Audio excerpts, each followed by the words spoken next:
तिहारो हे माला आयो मोसर तिहारो जा संग हंस आगम घर पहुँचे जा संग हंस आगम घर पहुँचे वे सतगुरु सिरधारो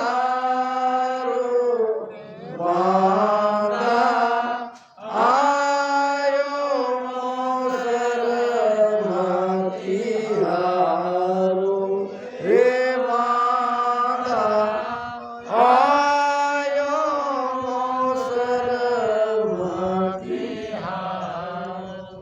आयो का है हमारा, आयो का मतलब क्या? अपने आप आया, हमने कुछ नहीं किया। ये तो परमात्मा की कृपा हो गई कि हमको मनुष्य शरीर मिला। आयो कहा है, इसके लिए हमने कुछ किया नहीं, ये अपने आप मौका आया और इसको व्यर्थ मत गवाओ। भजन सुमिरन करो जा संग हंस अगम घर पहुंचे वे सदगुरु सिरधारो। सदगुरु के शरण में जाओ, भजन सुमिरन करो, उसी के लिए मनुष्य जन्म मिला है। कुल केता एक दिन छोड़ नीचे जन जाओ। एक दिन सबको छोड़ के जाना पड़ेगा, नीचे यानी निश्चित। और बात होगी नहीं होगी। मान लो कि जिस गांव में हम हैं वहां हमारा मकान होगा नहीं होगा, दोनों बातें। जमीन जायदाद हमारे पास होगी नहीं होगी, दोनों बातें। धन हमारे पास आएगा नहीं आएगा, दोनों हो सकती है। मगर सबके साथ एक बात कॉमन है, निश्चित है, मौत सबको आनी ही आनी है। मौत के बारे में नहीं कह सकते कभी आएगी भी और नहीं भी आएगी, सबकी आनी है।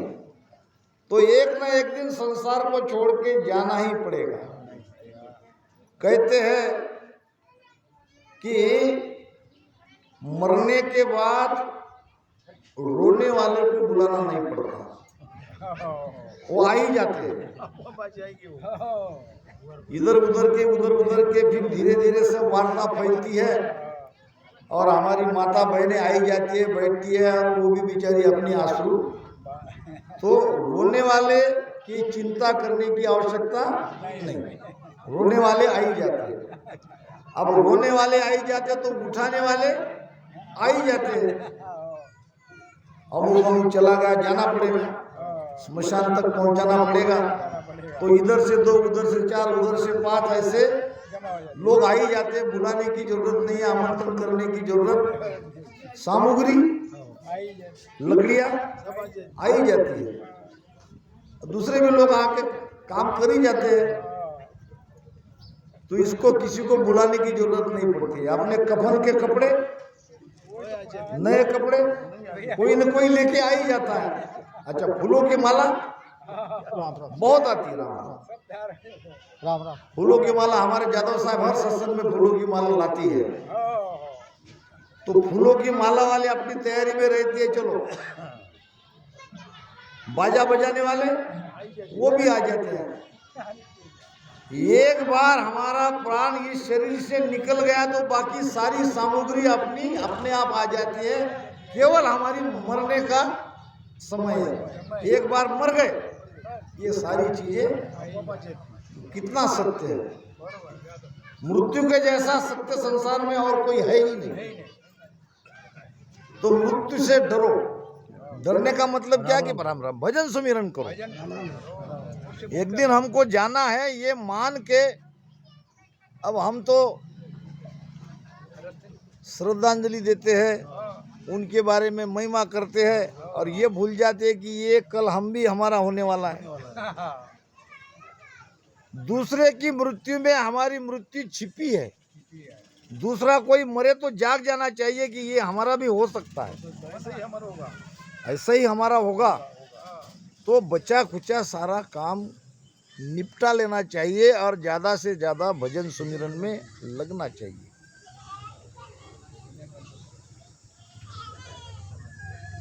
भागवत कर्ता सुखदेव जी महाराज को परीक्षित राजा ने पूछा कि महाराज,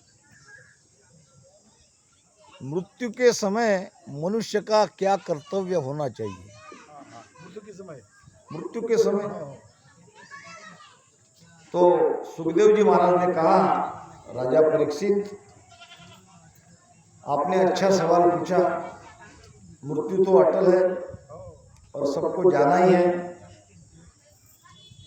तो आपने सब जगत के कल्याण के लिए मुझे बढ़िया प्रश्न पूछा है, तो मैं आपका उत्तर दे रहा हूँ। तो मृत्यु के समय हर एक आदमी को, हमारे लिए भी बात है, संसार से मोह निकाल लेना चाहिए, मोह दूर कर लेना चाहिए। अब मृत्यु के कुछ संकेत भी है, वो भी मैं आपको बता रहा हूँ। ये दोनों कान में उंगलियां डालो, अंदर में एक जिंग ध्वनि स्वरी है, जिंग जिंग जो कहते हैं कि जिंग ध्वनि ये है।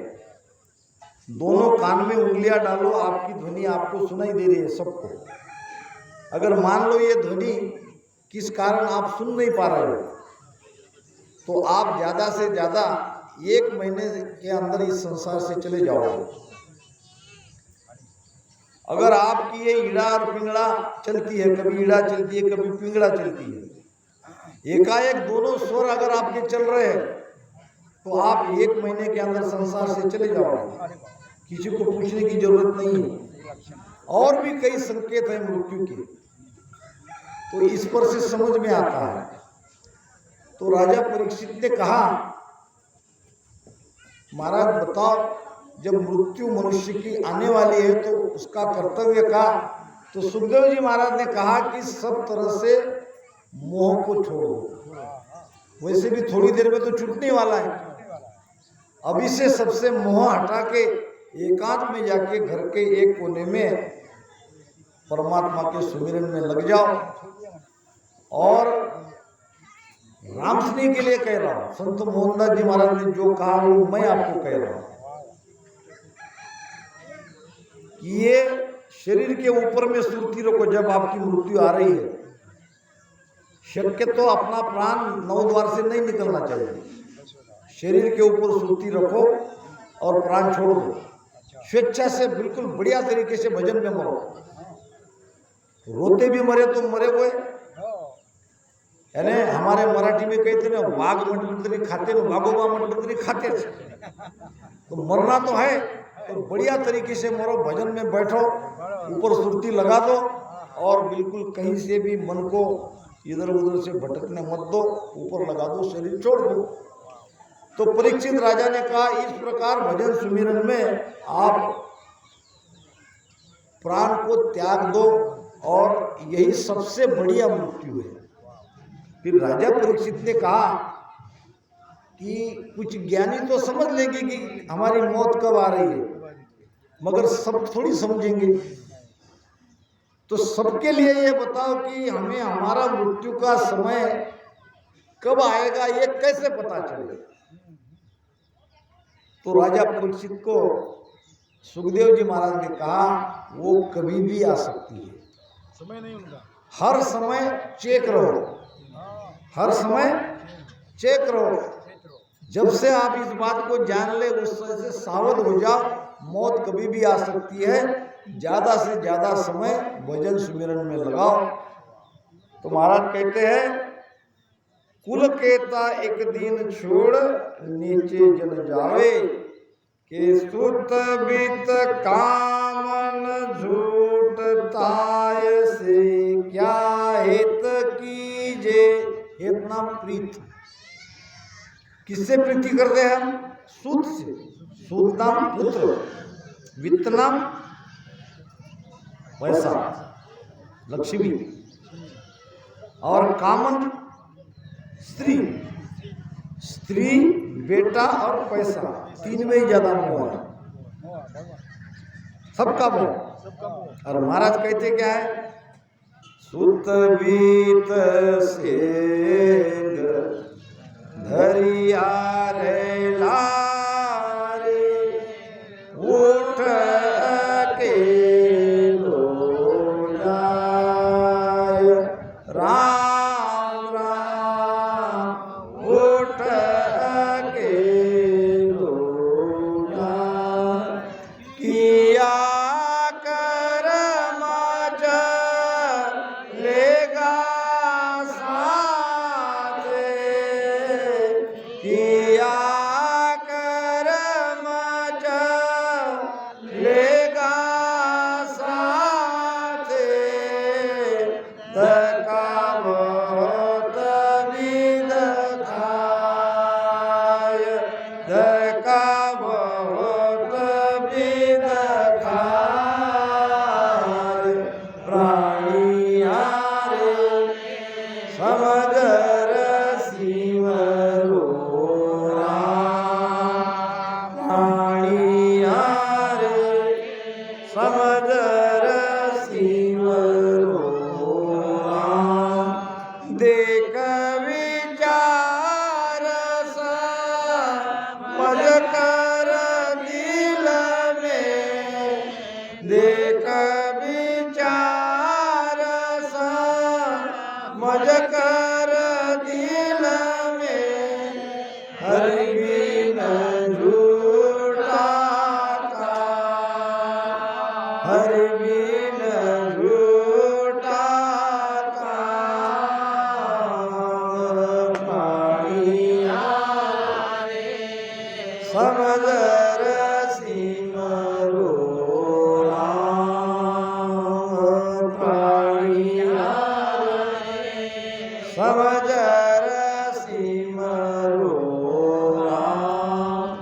बस समझ के राम नाम सुमिरन करो, यही सारा निर्णय हो जाएगा।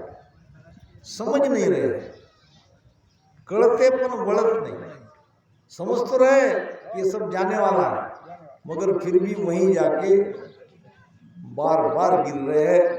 जैसे पतंगा, पतंगा दिए का आशिक रहता है, हजारों पतंगे एक साथ दिए में जाके जल जाते हैं, मर जाते हैं। क्या दूसरे पतंगे देखते नहीं क्या कि उनका क्या हाल हो रहा है? फिर भी दिए से इतनी प्रीति रहती है, इतनी प्रीति रहती है कि अपनी बेचारे जान गंवा देते हैं। महाराज कहते हैं कि जूनर को होण्यो लिख्यो सो मत आवे दाय पर भाते नर उठ कर वाही करे उपाय वाही करे उपाय परत चूके नहीं कोई होय पतंगो जीव पड़े दीपक के माई गले जले सुख राम कहे परतन काजी खाय जूनर को होण्यो लिख्यो सो मत आवे दाय। मनुष्य कितना बेबस है, जैसा यहाँ लिखा है वैसा होता है, और लिखा गया अमीठ है, नहीं मिटा सकता कोई। जो नर को होण्यो लिखो, हमारा क्या क्या आगे होने वाला है, क्या क्या लिखा है, होने वाला है, वैसी मति हमारी बनती है, हमारे विचार वैसे बनते हैं। एक व्यक्ति को रात में सपना आया और सपने में देखा कि यमदूत आया। यमदूत का सपना आना अच्छी बात थोड़ी है। अच्छा, यमदूत आया तो कहने क्या लगा? कहने लगा कि तुम थोड़े अच्छे आदमी हो और लोगों से, नहीं तो हम किसी के सपने में नहीं जाते, तुम्हारे सपने में आए हैं क्योंकि तुम अच्छे हो। अच्छा, क्या कहना चाहते हो?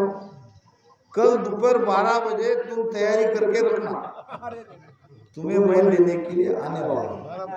और लोगों को तो सोचते झटके पट लेके जाता, भोजन का ग्रास मुंह में रह जाता और वो चले जाता। अरे हबल बाटी खा रहे हो। और लोगों को तो सूचना नहीं देते, मगर तुम अच्छे आदमी हो इसलिए तुमको बता दे रहे कि 12 बजे तुम्हारा समय खत्म। 12 बजे तक तुमको जो कुछ करना है वो कर लो। क्या क्या तुम्हारा लिखा पड़ा है, व्यवहार लेना देना है, किसको कुछ बातचीत करनी है कर लो, और 12 बजे तैयार रहो। सुबह उठा आदमी घबरा गया, यम से वार्ता, और वो भी स्वयं के मौत की समय भी दे दिया। फिर गया समझदार लोगों के पास, कहने लगा रात मैंने ऐसा ऐसा सपना देखा और मैं बहुत डर रहा हूं, अब मैं क्या करूं। तो लोग भी अच्छे रहते हैं समझदार, उन्होंने कहा क्यों घबराते हो, 12 बजे तो अभी तो 7 ही बजे है, 5 घंटे तुम्हारे पास है। एक बढ़िया घोड़ा ले जाओ, ज्यादा भागने वाला, और उस पे बैठे निकल जाओ, जितने दूर जाओगे। यमदूत आएंगे 12 बजे, तुम्हें देखेंगे, तुम मिलोगे नहीं तो किसको ले जाएंगे। वाह वाह, बात तो बहुत बढ़िया है। तो उठा, मरता क्या नहीं करता, जल्दी से जो कुछ भी था वो भोजन कर लिया। आप काय का पैसे में मन, काय का परिवार में मन, जब मौत सामने है तो कहीं मन न रहता उस समय, वो अपनी इसमें रहता है। तो फिर घोड़ा लिया और जो भागा जो भागा जो भागा जो भागा, देखा तो अब 12 बज गए, और अपनी होशियारी पर हंसने लगा। अब यम आएगा मेरे घर पे, ढूंढेगा मुझे, मैं नहीं मिलूंगा। अच्छा हुआ उसने पहले ही बता दिया। अब मस्त नीम के पेड़ के नीचे घोड़े को बांधा और पीठ टेक के ऐसा बैठ गया मस्त। पीछे किसी ने पीठ पे हाथ लगाया, वो भाऊ इतने जंगल में यहाँ कौन है, देखा तो रात का यमदूत, और तुम फिर आ गए।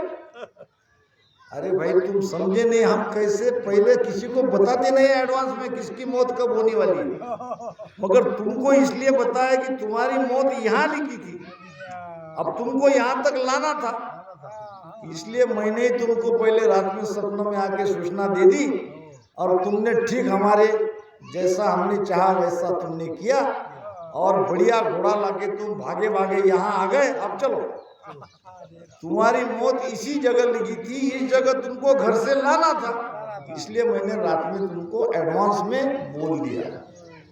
तो मृत्यु टलती नहीं है।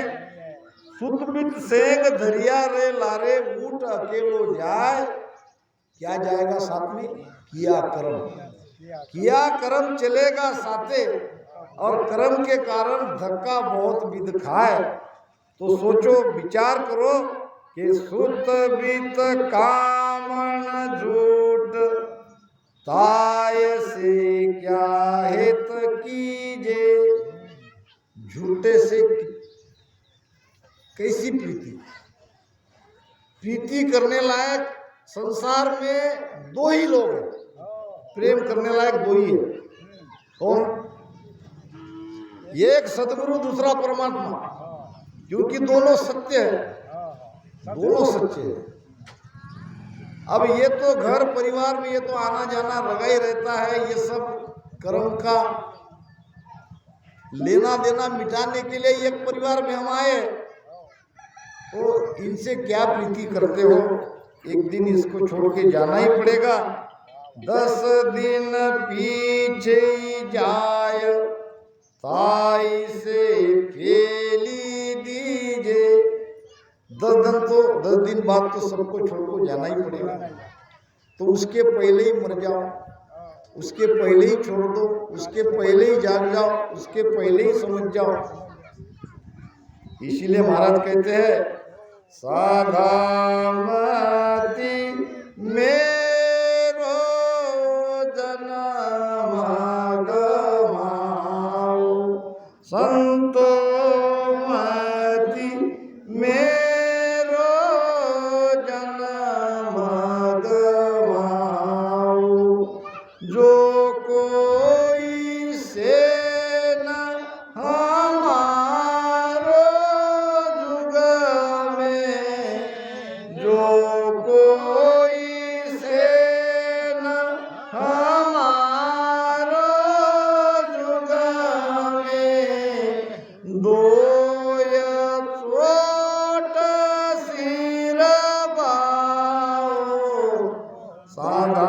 मति मेरो जन्म गवाओ, संतो मति मेरो जन्म गवाओ। सबको कह रहे महाराज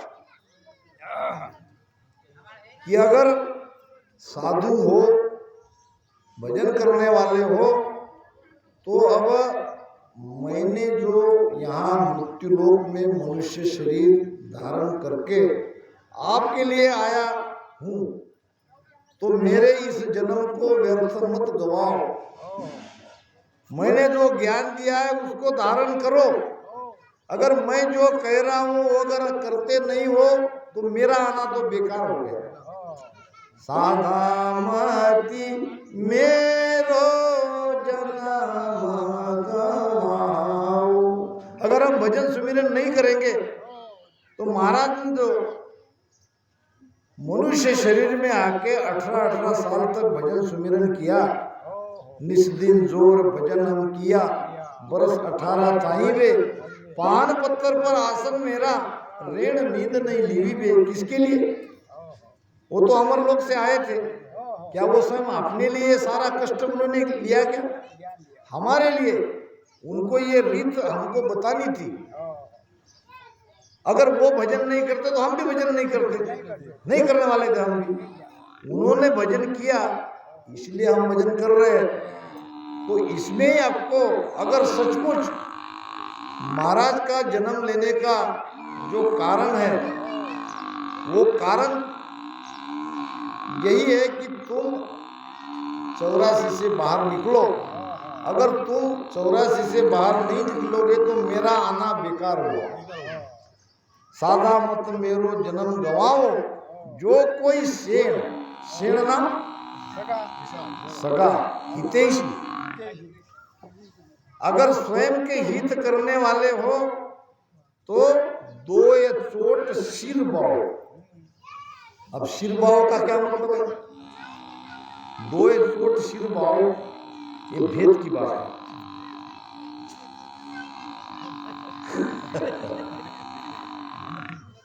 उनका भी बराबर है, कर्म है, क्या करें बेचारे। तो ये भेद की बात आपको बता रहा हूं। पहले बाओ किसको कहते हैं? बाओ नाम फेंको,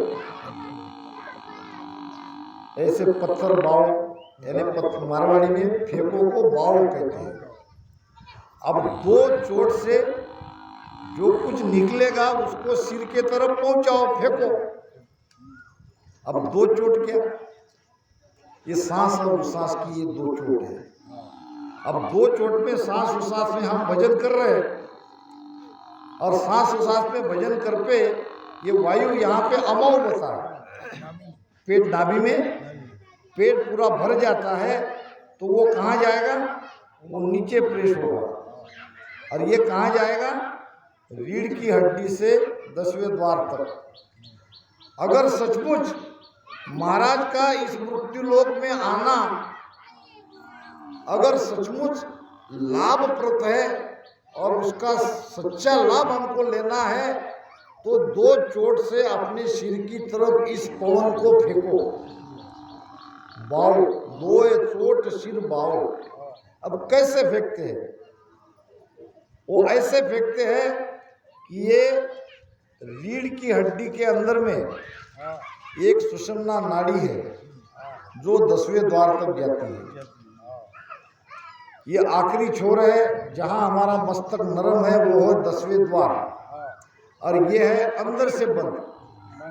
बंद किसने किया है? काल बैठा है यहाँ बैठा है काल, यहाँ बैठा है यम। यहाँ से यम के देश से हम निकल गए तो काल में जाके अटकते हैं। सुषुम्ना मंदे बसे निरंजन मुंदे 10वां द्वारा। सुषुम्ना के ऊपर की छोर पे निरंजन काल बैठा है और उसने ये 10वां द्वार बंद करके रखा है। क्योंकि आप 9 द्वार से नहीं जाओगे तो 10वें द्वार से, वहां से वो नहीं जाने दे रहा है। फिर कैसे जाएंगे? वो ऐसे जाएंगे अपने बल से कभी भी हम काल से बाहर नहीं निकल सकते। अब इसके लिए चाहिए सदगुरु का बल। अब सदगुरु क्या कह रहे हैं? दो ये चोट सिर बाओ। हमारे प्रहलाद मामा कहते हैं कि भाई उपदेश चेतावनी हुआ, कुछ गहरी बात नहीं मिली। अब विषय तो मेरा भजन सुमिरन पे ही रहता है, फिर भी सत्संग के जो आयोजक रहते हैं उनके हिसाब से चलना पड़ता है। सर्व समावेशक ज्ञान तो अब हमारे लिए ज्ञान है। अब मैं आपको सारा भीतर का निर्णय बता रहा हूँ, क्यों सांस उसास में भजन करना, इसका कारण बता रहा हूँ। हर चीज का कारण है, नहीं तो राम राम ही अगर सब कुछ हो जाता तो महाराज दो श्वास की बात नहीं करते थे। सांस उसास कहे हरिनाम, सांस उसास में लेना पड़ेगा। इसलिए लेना पड़ेगा कि सांस उसास में ये नाभि का जो स्थान है ये भर जाएगा, और भर जाएगा और हम ऊपर से सांस उसास में भजन कर रहे हैं तो वो नीचे प्रेस होगा, नीचे प्रेस होके सुषुम्ना नाड़ी का मुख खोलेगा। अगर खुली है तो उसमें से ये चेतना ऊपर जाएगी। अब यहाँ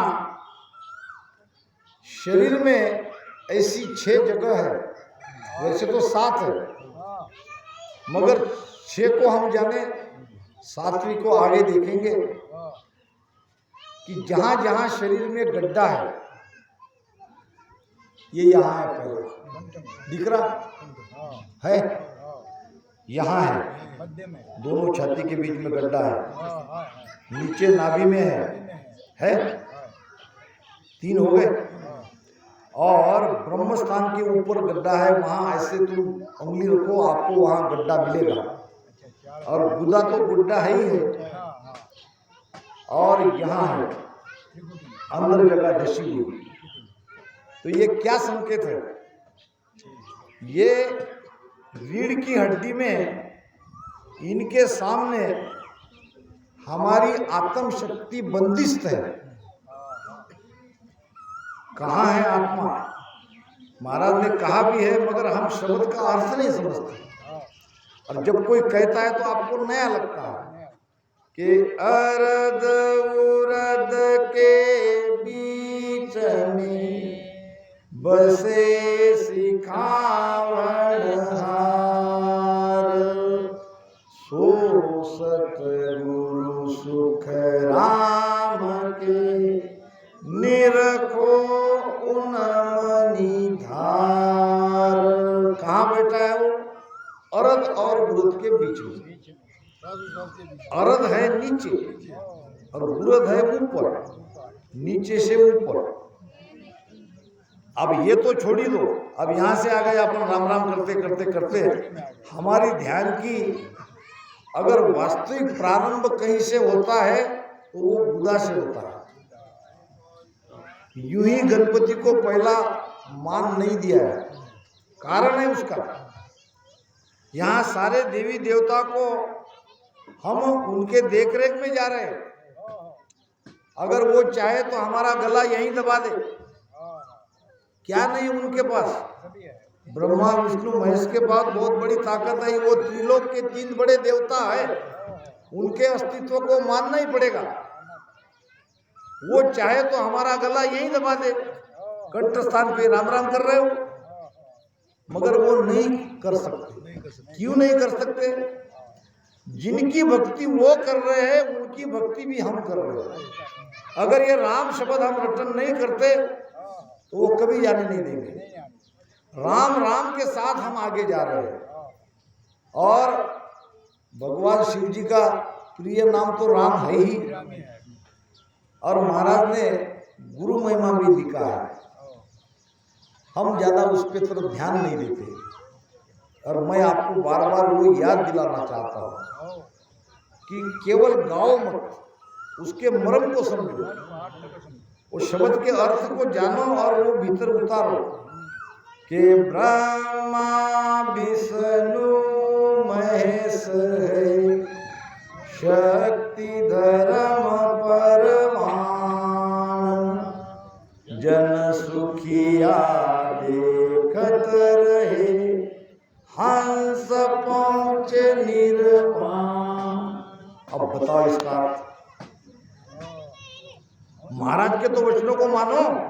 महाराज कह क्या रहे, ब्रह्मा विष्णु महेश है, वो है।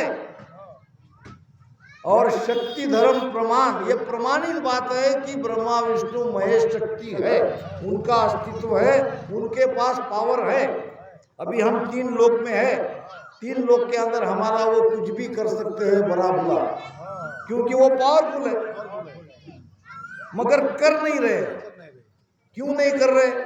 जन सुखिया देखत रहे, हंस पहुँचे निरमा। अब कौन देखत रहे? बताओ, आप सब भजन करने वाले हो, भजन में कौन देखता है आपको? जन सुखिया देखत रहे कि महाराज देखते रहे? फिर इसका अर्थ खोलो। जन सुखिया देखत रहे मतलब वो ब्रह्मा विष्णु महेश शक्ति के देख रेख में हम आगे जा रहे हैं। वो देख रहे हैं हमको और हमको कुछ रोक नहीं रहे, क्योंकि हमारे पास जो नाम है वो शक्तिशाली नाम है। राम नाम हम रटन कर रहे हैं, इसलिए वो देखते रहते हैं और हमको जाने देते हैं। अब यहाँ से आए, यहाँ के सरस्वती, फिर आए यहाँ भगवान शिव जी, माता पार्वती, फिर यहाँ से जब शब्द नीचे आया तो नीचे नाभि में भगवान विष्णु माता लक्ष्मी के साथ बैठे।